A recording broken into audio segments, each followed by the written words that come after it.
Hello students, आज हम करते हैं क्लास 9th का चैप्टर फर्स्ट। उसके इन टेक्स्ट क्वेश्चन करते हैं बेटा। पेज नंबर 3 के इन टेक्स्ट क्वेश्चन करते हैं। देखो फर्स्ट क्वेश्चन क्या बोला हुआ है, which of the following are matter. ठीक है, आपको 6 या 7 चीज़ें लिख रखी है, नीचे मेंशन कर रखी है। उनमें से आपको सेलेक्ट करना है कि इनमें से मैटर कौन सा है, मैटर कौन सा नहीं है, वो बताना है आपको। ठीक है, तो इसके लिए पहले हमें पता होना चाहिए कि मैटर की डेफिनेशन क्या होती है, व्हाट इज मैटर होता क्या है। ठीक है, तो मैटर क्या होता है बेटा, anything that occupy some space and has mass. ठीक है, देखो लिखा हुआ है यहाँ पे, anything that has mass and occupy space and can be felt by one of our senses is called matter except light and sound and feelings. ठीक है, इसने क्या बोला हुआ है कि कोई भी चीज़ जो कोई स्पेस घेरती है, जैसे कोई क्या हो, मास हो, ठीक है, या जो स्पेस ऑक्यूपाई करती है, और ठीक है, जिसको हमारी 5 सेंस ऑर्गन्स जो है उनमें से कोई उसको एक फील कर पाए। ठीक है, वो ऐसी चीज़ को हम क्या बोलेंगे बेटा, मैटर बोलेंगे। ठीक है, लेकिन लाइट जो होती है, ठीक है, लाइट हो गया और साउंड होगी, ठीक है, ये जो क्या होती है, ये दोनों क्या होती है, इसमें नहीं आती। ठीक है ना, और फीलिंग्स जो होती है हमारी, जैसे लव हो गया, हेट हो गया, एंगर हो गया, गुस्सा हो गया, ठीक है, ये सब चीज़ें क्या होती है, इसमें मैटर में नहीं आती है। ठीक है, तो लिस्ट में देखो क्या क्या दिया हुआ आपको। चेयर, चेयर क्या होती है, कुर्सी, स्पेस है, इसका मास है, तो वो क्या आएगी, मैटर होगी। एयर, ठीक है, एयर भी मैटर में आएगी। ठीक है, स्मेल, वो भी क्या होगी, मैटर में आएगी। हमारे नोज जो है तो उसको स्मेल कर पाती है ना, सेंस कर पाती है उसको, तो वो भी क्या आएगी, मैटर में आएगी। ठीक है, आगे हैट, HAT, हैट, अगर यहाँ पे लिखा हो बच्चा HAT लिखा हो, मतलब टोपी जो होती है वो लिखी हो, कैब, तो ये मैटर में आएगी। अगर HATE है तो क्या होगी बेटा, ये फीलिंग होगी। ठीक है ना, किसी से हेट करना, घृणा करना, ठीक है, वो क्या होगी, आपके मैटर में नहीं आएगी, तो ये मैटर में नहीं है। आलमंड्स क्या होते हैं, बादाम, ठीक है, स्पेस घेरते हैं, मास होता है, तो ये किस में आएगा, मैटर में आएगा। थॉट, ये क्या है, आपका फील है, कोई फीलिंग है, ठीक है, आप सोचते हो, तो वो क्या होती है, मैटर में नहीं आती है, मैटर में नहीं आएगी। कोल्ड, ठंडक लग रही है आपको, फील है, ये फीलिंग है ना आपको, कोई कोल्डनेस, हॉटनेस, ठंड लग रही है, गर्मी लग रही है, ये फीलिंग्स है, तो ये क्या होगी बेटा, मैटर में नहीं आएगी। ठीक है, आगे लेमन वाटर, ये क्या है, मैटर में आएगा, पानी है, जगह घेरता है बेटा, मास होता है। ठीक है, आगे स्मेल ऑफ परफ्यूम, ये भी क्या होगा, मैटर में आएगा। तो इनमें से ये सब क्या है आपके मैटर, बाकी क्या है आपके मैटर नहीं है। ठीक है, क्वेश्चन नंबर सेकंड देखो, give reason for the following, the smell of hot sizzling food reaches to you several metres away, but to do so you have to, with cold food you have to go get close. ठीक है, क्या बोला हुआ है कि दो तरह के खाने बता रखे हैं आपको, एक कैसा है बेटा, गर्म, एक क्या है आपका, ठंडा। ठीक है, लेकिन जो ठंडा पानी है उसकी खुशबू, जो गर्म फूड है उसकी खुशबू क्या आपके बहुत दूर से आप तक पहुंच जाती है। ठीक है, लेकिन जो कोल्ड है उसकी खुशबू लेने के लिए आपको बहुत पास जाना पड़ता है कोल्ड फूड के। ठीक है, तो ऐसा क्यों होता है ये पूछा, इसके पीछे रीजन क्या होता है। ठीक है, तो हमने क्या पढ़ा है क्लास में बेटा कि पार्टिकल्स जो होते हैं मैटर के, उनमें क्या होती है, काइनेटिक एनर्जी होती है। क्या होती है बेटा, काइनेटिक एनर्जी। ठीक है, और वो काइनेटिक एनर्जी क्या होती है, टेम्परेचर के साथ क्या होती है, इंक्रीज होती रहती है। जहाँ पे टेम्परेचर ज़्यादा होगा, इंक्रीज होगा, वहाँ पे काइनेटिक एनर्जी भी क्या होगी, इंक्रीज होगी। ठीक है, तो पार्टिकल्स की मूवमेंट जो है वो भी क्या होगी बेटा, फास्ट होगी। ठीक है ना, तो हॉट सिजलिंग फूड उसका टेम्परेचर क्या है, हाई है। ठीक है, और कोल्ड का टेम्परेचर क्या है, लो। तो जहाँ पे टेम्परेचर हाई होगा वहाँ पे पार्टिकल्स की काइनेटिक एनर्जी क्या होगी, ज़्यादा होगी, तो वो क्या करेंगे, स्पीड से मूव करेंगे, तो बहुत दूर तक आप वो ट्रैवल कर पाएंगे। इसलिए क्या होता है, आप दूर खड़े हुए भी गर्म खाने की खुशबू को सूंघ लेते हो। ठीक है, लेकिन ठंडे में क्या है, टेम्परेचर लो है तो उसकी खुशबू आप तक नहीं पहुंचे, क्योंकि पार्टिकल्स की काइनेटिक एनर्जी क्या है, लो है, वो वहां तक ट्रैवल नहीं कर पाएंगे, इसको आपको पास जाना पड़ेगा। ठीक है, तो आंसर में क्या लिखोगे, the particles of matter possess kinetic energy and thus are constantly moving, as temperature increases kinetic energy also increases and particles move fast, hence smell of hot food reaches to us due to high temperature and kinetic energy। ठीक है, next question देखो, a diver is able to cut through water in a swimming pool, which property of matter does the observation show. ठीक है, एक driver है, गोताखोर, ठीक है, वो क्या कर रहा है बेटा, स्विमिंग पूल में तैर रहा है और वो आसानी से पानी को काट दे रहा है, आसानी से पानी के अंदर ट्रैवल कर पा रहा है। ठीक है, तो ये मैटर की कौन सी प्रॉपर्टी के बारे में आपको शो करता है। ठीक है, तो हमें पता है कि मैटर के जो पार्टिकल्स होते हैं उनमें क्या होता है, फोर्स ऑफ अट्रैक्शन होता है। ठीक है, तो वाटर है वो किस स्टेट में, लिक्विड स्टेट में।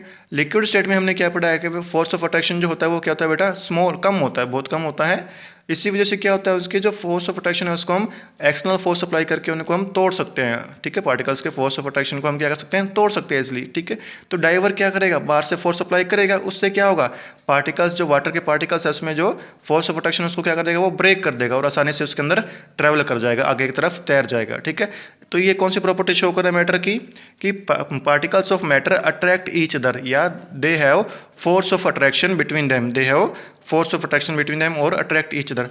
और क्या लिख सकते हो आप इसको, एक प्रॉपर्टी और भी बता सकते हो इसमें, कौन सी, they have space between them, उनके बीच में स्पेस भी होता है, इसको भी आप मेंशन कर सकते हो यहाँ पे, ठीक है, दोनों मेंशन कर सकते हो। नेक्स्ट देखो, what are the characteristics of particles of matter, ठीक है, पार्टिकल्स ऑफ मैटर की करेक्टरिस्टिक्स क्या क्या होती है बेटा, विशेषता क्या क्या होती है, ये हमने पढ़ा है बहुत अच्छे से। क्या होती है, तीन करेक्टरिस्टिक्स होती है। फर्स्ट क्या होता है, matter is made up of tiny particles, ठीक है, मैटर किससे मिलकर बना है बेटा, छोटे छोटे पार्टिकल्स से मिलकर बना हुआ होता है, ठीक है। सेकंड क्या है, particles of matter have space between them, ठीक है, मैटर के पार्टिकल्स जो होते हैं उनमें क्या होता है बेटा, स्पेस होता है, जगह होती है, एम्प्टी स्पेस होती है, ठीक है। इसी की वजह से क्या होता है, जब आप पानी में कोई चीनी डालते हो, ठीक है, नमक डालते हो, इसको थोड़ा सा हिलाते हो, तो क्या होता है, आप क्या देखते हो कि चीनी जो है या साल्ट, नमक जो है वो क्या हो गया, गायब हो गया, ठीक है। तो वो गायब हो गया या डिजोल्व हो गया, वो डिजोल्व होकर गया कहाँ पे है, कहाँ गया बेटा, क्योंकि पार्टिकल्स में क्या था, स्पेस होता है ना, ठीक है। तो वो जो शुगर है, वो जो साल्ट है, वो डिजोल्व हो गए, उस स्पेस के बीच में ट्रैप हो गया, इसलिए वो क्या होती है, आपको गायब होती हुई दिखाई देती है कि वो गायब हो गई है, गायब, ठीक है, ड्यू टू स्पेस, उनके बीच में स्पेस होता है, इसी वजह से ऐसा होता है। नेक्स्ट देखो, particles of matter attract each other, third property क्या होगी कि पार्टिकल्स ऑफ मैटर, उनके बीच में क्या होता है, फोर्स ऑफ अट्रैक्शन होता है, या वो एक दूसरे को अट्रैक्ट करते हैं, अपनी तरफ खींचते हैं, ठीक है। ये तीन प्रॉपर्टीज होगी, उनकी करेक्टरिस्टिक्स होगी। नेक्स्ट देखो बेटा, क्वेश्चन ऑफ पेज नंबर 6, ठीक है, पेज नंबर 6 पे कौन कौन से क्वेश्चन आपको वो देखते हैं अब।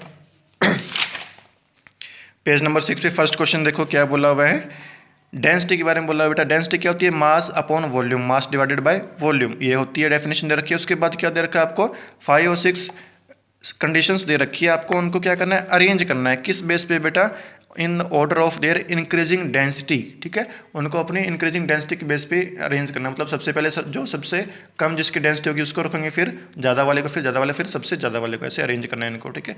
तो क्या क्या दिया हुआ है, air, exhaust from chimney, Honey, water, Chowk, powder, cotton, iron etcetera, ठीक है। तो इनमें से देखो बेटा, एयर जो होती है हवा, वो भी क्या होती है, गैस स्टेट, और जो आपकी एग्जॉस्ट फ्रॉम चिमनी है वो भी क्या होता है, गैस स्टेट में, ठीक है। तो आपको तो ईजिली पता है कि सबसे ज़्यादा डेंसिटी किसकी कम होती है, एयर की होती है, फिर लिक्विड स्टेट की, फिर किसकी होती है, सॉलिड स्टेट की, ठीक है। यहाँ पे देखो क्या दिया, एयर, एयर क्या है, गैसीय स्टेट है, सबसे कम किसकी होगी बेटा, एयर की होगी, तो सबसे फर्स्ट में क्या आएगा, एयर। उसके बाद देखो क्या बोला हुआ है, एग्जॉस्ट फ्रॉम चिमनी, मतलब कोई भी चिमनी है, कारखाना, उससे जो धुआं निकल रहा है, ठीक है, उसको। तो उसमें क्या होता है बेटा, सॉलिड पार्टिकल्स भी होते हैं, स्मोक भी होता है ना, धुआं होता है, और इम्प्योरिटीज भी होती हैं, उसकी वजह से क्या होता है, उसकी डेंसिटी थोड़ी सी ज़्यादा बढ़ जाती है, एयर के मुकाबले उसकी डेंसिटी क्या हो जाती है, थोड़ी ज़्यादा हो जाती है उसमें, क्योंकि पार्टिकल्स बहुत मिक्स होते हैं, इसी वजह से क्या होगा, वो सेकंड नंबर पे आएगा, उसकी डेंसिटी एयर से ज़्यादा हो जाएगी, ठीक है।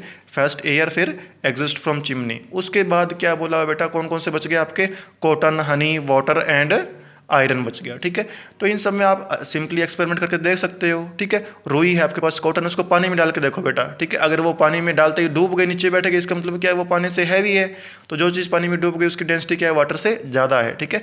तो आप क्या ऑब्जर्व करते हो कि जो आप रुई को डालते हो, कॉटन को पानी में, तो वो पानी में अंदर जाके बैठती नहीं है, वो पानी के ऊपर फ्लोट करती है, इसका मतलब क्या है, उसकी डेंसिटी वाटर से कम है, तो वो क्या होगी, वाटर से पहले आएगी, फिर क्या आएगा, कॉटन, उसके बाद क्या आएगा, वाटर आ गया।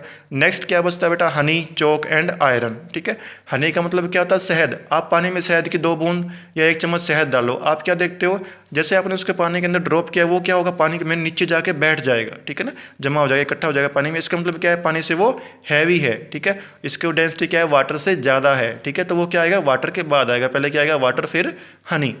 अब क्या बच गया, चौक एंड आयरन, ठीक है। चौक आपको पता है सॉलिड स्टेट में होता है, ठीक है, सॉलिड स्टेट की डेंसिटी क्या होती है, लिक्विड से ज़्यादा ही होती है। तो नेक्स्ट क्या आएगा, क्या आएगा आपका, चौक, और सबसे ज़्यादा किसकी होती है बेटा, आयरन की, तो सबसे लास्ट में क्या आएगा आपका, आयरन, लोहा आएगा, ठीक है। अब नेक्स्ट क्वेश्चन में क्या पूछा हुआ है कि tablet the properties of states of matter, ठीक है। States of matter, liquid state, gas state और सॉलिड स्टेट, उनकी जो प्रॉपर्टीज होती है उनका डिफरेंस दिखाना है आपको, शो करना है क्या क्या प्रॉपर्टी होती है, उनमें डिफरेंस क्या होता है, ठीक है। तो आप पहले टेबल ड्रॉ कर लो, उसमें क्या लिखो आप, solid state, liquid state and gas state, और 1 बाय 1 की प्रॉपर्टी को डिफाइन करते जाओ, ठीक है। फर्स्ट प्रॉपर्टी हम बात करते हैं, अगर शेप और वॉल्यूम की बात करते हैं, ठीक है। तो हमें क्या पता है कि सॉलिड्स की जो शेप होती है कैसी होती है, डेफिनेट होती है बेटा, और वॉल्यूम भी कैसे होता है, डेफिनेट होता है, उसकी शेप और उसकी वॉल्यूम को आप चेंज नहीं कर सकते, ठीक है। Solids have definite shape and volume. Second किसका था, लिक्विड स्टेट का। तो आपको पता है कि आपको लिक्विड है, पानी है, आप किसी बीकर में डालो, वो क्या करता है, उसकी शेप ले लेता है, इसका मतलब क्या है, उसका उसकी शेप क्या है, फिक्स नहीं है, डेफिनेट शेप नहीं है उसकी, लेकिन वॉल्यूम क्या रहता है बेटा, उसका फिक्स रहता है। ठीक है, आपने किसी ग्लास में 100 ml वाटर लिया, उस वाटर को आप किसी बड़े बीकर में डाल रहे हो, ठीक है, तो वो रहेगा कितना, 100 ml ही रहेगा ना। इसका मतलब वॉल्यूम क्या होता है, उसका फिक्स होता है, लेकिन शेप उसकी फिक्स नहीं होती, वो उस कंटेनर की शेप ले लेगा। ठीक है, गैस स्टेट में आपको पता है ना तो वॉल्यूम फिक्स रहता है, ना ही इनकी शेप फिक्स होती है। आप इसको रूम में छोड़ो एकदम से क्या होगी, पूरे रूम में फैल जाएगी। ठीक है, ना तो इसका वॉल्यूम फिक्स है ना इसकी शेप। नेक्स्ट क्या आता है, फ्लूइडिटी, कंप्रेसिबिलिटी, मतलब दबा सकते हो आप उनको, कितना दबा सकते हो उसको हम क्या बोलते हैं, उसकी कंप्रेसिबिलिटी बोलते हैं। ठीक है, तो आपको पता है सॉलिड्स जो होते हैं, जैसे पत्थर ले लिया आपने, ठीक है, तो वो कैसा होता है, बहुत रिजिड होता है, बहुत कठोर होता है, उसको आप दबा नहीं सकते, तो उसकी कंप्रेसिबिलिटी क्या है, इनकम्प्रेसिबल क्या बोलेंगे, वो उसको हम कंप्रेस नहीं कर सकते सॉलिड स्टेट के या सॉलिड मैटर को। लिक्विड स्टेट में क्या होती है, कंप्रेसिबिलिटी थोड़ी सी होती है, क्योंकि उसमें एम्प्टी स्पेस होता है, तो आप उनको दबाओगे तो पार्टिकल्स क्या होंगे, पास पास आ जाएंगे, तो वो क्या होते हैं, लिटिल कंप्रेसिबल होते हैं। ठीक है, गैसेस का आपको पता है बहुत ज़्यादा स्पेस होता है उनमें, बहुत दूर दूर होते हैं, तो उनको आप बहुत ज़्यादा कंप्रेस कर सकते हो। ठीक है, उनकी कंप्रेसिबिलिटी क्या होती है, बहुत ज़्यादा होती है, हाईली कंप्रेसिबल। ठीक है, नेक्स्ट आता है फ्लूइडिटी। इसमें हमें क्या पढ़ना है बेटा, कि जैसे पानी है, ठीक है ना, जो वो क्या करता है, फ्लो करता है, तैर आगे आगे चलता रहता है ना अपने आप, उसको हम क्या बोलते हैं, उसकी फ्लूइडिटी बोलते हैं, अपने आप चलना, ट्रैवल करना। ठीक है, तो सॉलिड्स में ऐसी कोई प्रॉपर्टी नहीं होती, पत्थर को आपने जहाँ पे रखा वहीं रहेगा, कॉइन को आपने, सिक्का है 1 का 5 का, उसको जहाँ पे रखोगे आप वहीं पड़ा रहेगा। इसका मतलब क्या, अपने आप वो आगे चल नहीं रहा, उसमें फ्लूइडिटी नहीं होती है। ठीक है, लेकिन लिक्विड्स में क्या देखते हो आप, आपके पास टेबल है, ठीक है, उसके ऊपर क्या डाल दिया आपने, पानी डाल दिया, थोड़ी देर बाद आप क्या देखोगे, पानी थोड़ा थोड़ा आगे आगे फैलता जा रहा है, इसका मतलब क्या कर रहा है, वो फ्लो कर रहा है, उसमें क्या होती है, फ्लूइडिटी होती है। ठीक है, और गैसेस में क्या होती है, उनमें भी फ्लूइडिटी होती है, वो भी अपने आप आगे आगे फैलती रहती है, कैन फ्लो और गैसेस कैन फ्लो। ठीक है, नेक्स्ट होता है मूवमेंट ऑफ पार्टिकल्स, उसका हम बताना है हमें।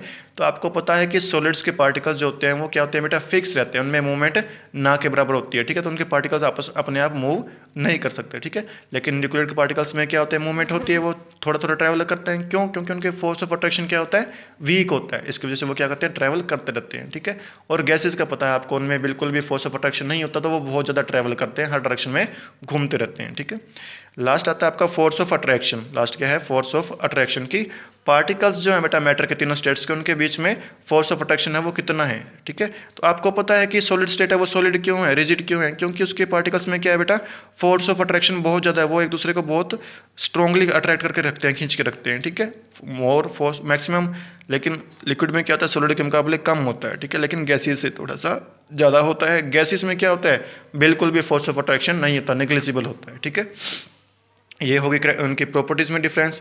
नेक्स्ट क्वेश्चन नंबर 3 आता है आपका, कि आपको क्या करना है इनमें, सॉरी क्वेश्चन सेकंड का ही पार्ट है, आपको क्या करना है, इनको कमेंट करना है इनके ऊपर। ठीक है, आपको 5-6 टर्म दे रखे, टर्म्स बता रखे हैं, आपको उनके ऊपर कमेंट करना है। ठीक है, तो फर्स्ट क्या आता है, रिजिडिटी। फर्स्ट क्या आता है बेटा, रिजिडिटी क्या होती है। ठीक है, तो रिजिडिटी क्या होती है, मैटर की वो प्रॉपर्टी जिसकी वजह से वो अपनी शेप को चेंज नहीं कर सकती। आप उसके ऊपर बाहर से कोई भी प्रेशर अप्लाई कर रहे हो, लेकिन वो अपनी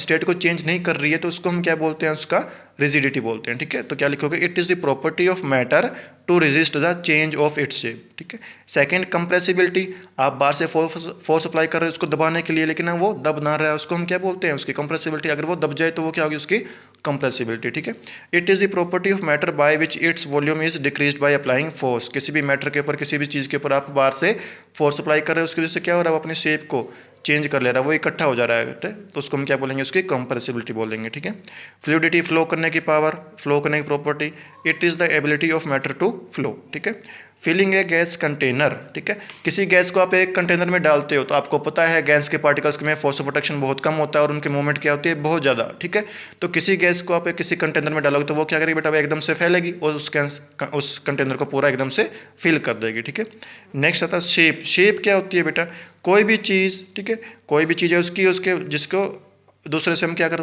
सकते हैं, डिफ्रेंशिएट कर सकते हैं, किसके बेस पे, बाउंड्रीज के बेस पे, तो उसको हम क्या बोलेंगे, उसकी शेप बोलेंगे। ठीक है, एनीथिंग हैविंग डेफिनेट बाउंड्रीज, किसी की डेफिनेट बाउंड्री हो, सेपरेबल बाउंड्री हो, तो उसको हम क्या बोलेंगे, उसकी शेप बोलेंगे। ठीक है, काइनेटिक एनर्जी क्या होती है, it is the energy possessed by particles of matter due to its motion. किसी भी मैटर है, मैटर के पार्टिकल्स हैं, अगर वो क्या कर रहे हैं, ट्रैवल कर रहे हैं। ठीक है, इसका मतलब क्या, उनमें ट्रैवलिंग की वजह से उनमें जो एनर्जी आ रही है उसको हम क्या बोलते हैं बेटा, काइनेटिक एनर्जी बोलते हैं। ठीक है, चलो अब नेक्स्ट आता है क्वेश्चन नंबर 3। इसमें क्या पूछा हुआ है, गिव रीज़न। आपको रीज़न देना है किसी चीज़ के बारे में। तो क्या फर्स्ट स्टेटमेंट क्या बोली है, a gas fill completely the vessel in which it is kept. ठीक है। आपके पास कोई कंटेनर, जैसे आप घर पे एलपीजी सिलेंडर लेके आते हो ना, हमने क्या किया, उसमें थोड़ी सी गैस डाली, ठीक है। जैसे आपने गैस उसके अंदर डाला तो वो क्या करती है, एकदम से फैल जाती है, पूरे कंटेनर को वो फिल कर लेती है। तो ऐसा क्यों होता है, इसके पीछे रीजन बताना आपको। तो आपको पता है बेटा कि गैस के पार्टिकल्स होते हैं, उनमें जो फोर्स ऑफ अट्रैक्शन होता है वो ना के बराबर होता है, ठीक है। तो एकदम से क्या करते हैं, वो कंटेनर के अंदर डालोगे एकदम से क्या करेंगे, फैलेंगे वो, ठीक है। इसी वजह से क्या होते हैं, वो पूरे कंटेनर को एकदम से भर देते हैं, ठीक है। तो क्या लिखोगे, the force of attraction between particles of gas is negligible because of this particle move in all direction, thus a gas fill completely the vessel in which it is kept, ठीक है। Next, a gas exert pressure on the walls of the container, ठीक है। कि कोई container है, कोई beaker है, उसमें आपने गैस को डाला, ठीक है। जैसे आपने गैस को डाला वो क्या करती है बेटा, उसकी दीवारों पे प्रेशर अप्लाई करती है, आपको प्रेशर फील होता है। ऐसा क्यों होता है, आपको पता है कि पार्टिकल्स में, गैसेस के पार्टिकल्स, उसमें बिल्कुल भी फोर्स ऑफ अट्रैक्शन नहीं होता और उनकी मूवमेंट क्या होती है, बहुत ज़्यादा होती है, ठीक है। तो जैसे ही आप उसको बीकर में डालोगे वो क्या करेंगे, इधर उधर भागेंगे, ठीक है। तो वो क्या करेंगे, एक दूसरे से हिट करेंगे, एक दूसरे से कोलाइड करेंगे और साथ के साथ जो कंटेनर की दीवारें हैं उसको भी टक्कर मारेंगे, ठीक है। उसकी वजह से क्या होगा, उसके ऊपर प्रेशर अप्लाई होगा या उसमें प्रेशर फील होगा दीवारों पर, ठीक है। तो क्या लिखोगे, particles of gases move randomly in all direction, हर दिशा में वो अपने आप भागते रहते हैं। दे हिट ईच अदर, एक दूसरे को टक्कर मारते हैं और वाल्स, जो कंटेनर की दीवारें हैं उसको भी टक्कर मारते हैं एक फोर्स के साथ। इसकी वजह से क्या होता है, उसके ऊपर दीवारों पे प्रेशर फील होता है, ठीक है। नेक्स्ट क्या होता है, ए wooden table should be called a solid, ठीक है। लकड़ी का कोई बेंच या टेबल है उसको आपको सॉलिड बोलना चाहिए। वो सॉलिड क्यों होता है, या ये भी क्वेश्चन हो सकता है, ठीक है। तो आपको पता है उसकी शेप को आप चेंज नहीं कर सकते, उसकी फिक्स शेप होती है, उसका वॉल्यूम भी क्या होता है, फिक्स होता है। और ये सब प्रॉपर्टी किस स्टेट की होती है बेटा, सॉलिड स्टेट की होती है, इसलिए हम क्या बोलेंगे, इसको सॉलिड बोलते हैं, ठीक है। Wooden table have fixed shape and fixed volume, which are properties of solid. Hence, it is called a solid. ठीक है। Next, we can easily move our hand in air, but to do so throw solid block of wood we need karate expert, ठीक है। हम हवा में अपना हाथ तो आसानी से मूव कर सकते हैं, ठीक है, लेकिन ऐसा हमारे पास एक लकड़ी का टेबल है या लकड़ी की शीट है, उसमें ऐसा करने के लिए हमें किसी कराटे एक्सपर्ट को बुलाना पड़ेगा। ऐसा क्यों, ठीक है। तो आपको पता है कि हवा क्या बेटा, गैस है, और गैसेस के पार्टिकल्स में क्या होता है, बहुत ज़्यादा स्पेस होता है, बहुत दूर दूर होते हैं, इसलिए हम इजिली उसको काट सकते हैं। या उसके फोर्स ऑफ अट्रैक्शन क्या होता है, ना के बराबर, इसलिए हम उसको आसानी से हवा में हाथ मूव करवा सकते हैं, ठीक है। लेकिन वुडन क्या है बेटा, सॉलिड स्टेट है। वुड क्या है, लकड़ी की शीट है, वो कैसी है, सॉलिड स्टेट। उसके पार्टिकल्स क्या होते हैं, बहुत पास पास होते हैं, उनमें हाईली बहुत ज़्यादा फोर्स ऑफ अट्रैक्शन होता है, ठीक है। तो उसको फोर्स ऑफ अट्रैक्शन को तोड़ने के लिए और उनको पार्टिकल्स को काटने के लिए हमें क्या करना पड़ेगा, कराटे एक्सपर्ट को बनाना पड़ेगा, बहुत फोर्स अप्लाई करना पड़ेगा, ठीक है। तो आप क्या लिखोगे, particles of air have large space between them, on the other hand wood has no or very little space between its particle and also it is rigid, hence we need a karate expert to move hand in the solid wooden block, ठीक है। Last question क्या है, ice float on water. इसने क्या बोला है पहले, कि जो आपको पता है कि सॉलिड स्टेट की डेंसिटी जो होती है वो वाटर से, जो लिक्विड स्टेट से ज़्यादा होती है, फिर भी क्या देखते हो आप कि जो आइस है वो सॉलिड होने के बावजूद भी वो पानी के ऊपर तैरती है, फ्लोट करती है। ऐसा क्यों, रीज़न देना है, ठीक है। तो इसका रीज़न क्या है बेटा, इसका रीज़न है आइस की शेप में, ठीक है। आइस का जो स्ट्रक्चर होता है वो कैसा होता है, केज लाइक स्ट्रक्चर होता है। कैसा होता है बेटा, केज लाइक स्ट्रक्चर, ठीक है। तो जब होता क्या है, जब पानी से बर्फ़ में पानी क्या हो रहा है, सॉलिड हो रहा है, ठीक है, या जम रहा है, फ्रीज हो रहा है, तो उस टाइम किस में कन्वर्ट हो रहा है, वो आइस में, ठीक है। तो उस टाइम क्या होता है, उसमें कुछ एम्प्टी स्पेसेस बन जाते हैं। क्या बन जाते हैं बेटा, एम्प्टी स्पेसेस बन जाते हैं, सुराख बन जाते हैं। उसकी वजह से क्या होता है, उसका वॉल्यूम इंक्रीज हो जाता है, ठीक है। मास उतना ही है, ठीक है, मास क्या है बेटा, उतना ही है, लेकिन वॉल्यूम क्या हो गया, उसका इंक्रीज हो गया, ठीक है। और आपको पता है डेंसिटी का फॉर्मूला क्या होता है, mass upon volume, mass upon volume. तो डेंसिटी क्या है, इनवर्सली प्रोपोर्शनल है किसके, वॉल्यूम के, ठीक है। अगर वॉल्यूम इंक्रीज होगा तो डेंसिटी क्या करेगी, डिक्रीज करेगी, ठीक है। अगर वॉल्यूम डिक्रीज होगा डेंसिटी क्या करेगी, इंक्रीज करेगी। तो यहाँ पे क्या हुआ बेटा, मास तो सेम है, वॉल्यूम क्या हो गया, इंक्रीज कर गया, ठीक है। तो आइस का वॉल्यूम इंक्रीज कर गया तो उसकी डेंसिटी क्या हो जाएगी, कम हो जाएगी, किससे, वाटर से। इसलिए क्या है, वो पानी के ऊपर तैरती है, ठीक है। तो क्या लिखोगे आप, ice has cage like structure means when water freeze to form ice a number of empty space are created in it due to which volume increases and mass remain the same, and we know that density is inversely proportional to the volume. As the volume increases density decreases, hence density of ice become lower than water and it floats on the water, ठीक है। अब इन text question